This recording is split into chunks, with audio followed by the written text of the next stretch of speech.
Not almost zero, exactly zero.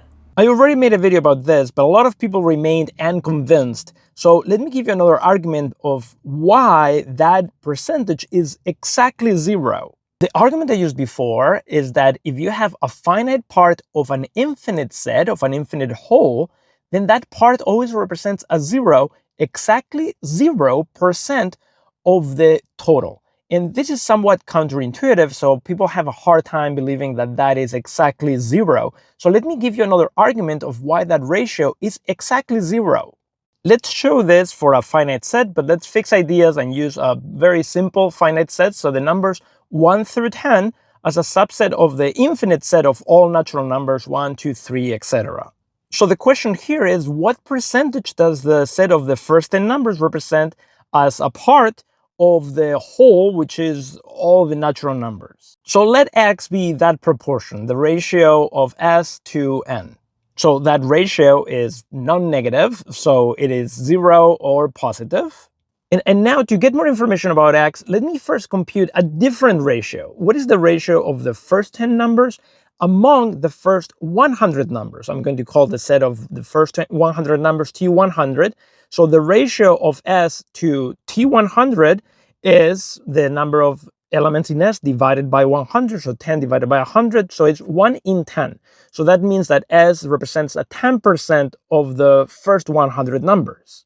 But since the first 100 numbers is a set that is much smaller than the natural numbers, then the ratio of S in the set of natural numbers will be less or equal to the ratio of S among the first 100 numbers. So that tells me that X is between 0 and 1 over 10.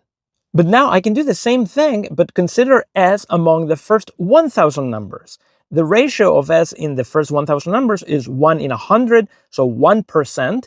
So that tells me that the ratio of S in the natural numbers is less or equal to 1 over 100. Now consider the first 10 numbers among the first 10,000 numbers. That tells me that X is less or equal to 1 over 1,000.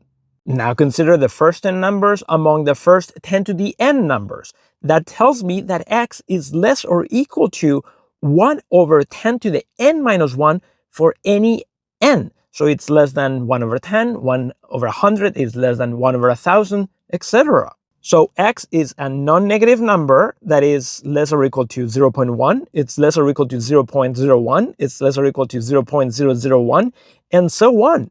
And therefore, X has to be a number that is bigger or equal to 0 and less than 1 over 10 to the m for every m. And that means that X has to be exactly the number 0, because that inequality says that it's smaller than any given positive number. And the only number that is smaller than any given positive number is the number 0. So that means that the ratio of the first 10 numbers in the natural numbers is exactly 0. And in terms of percentages, the percentage of the first 10 within the natural numbers is 0%.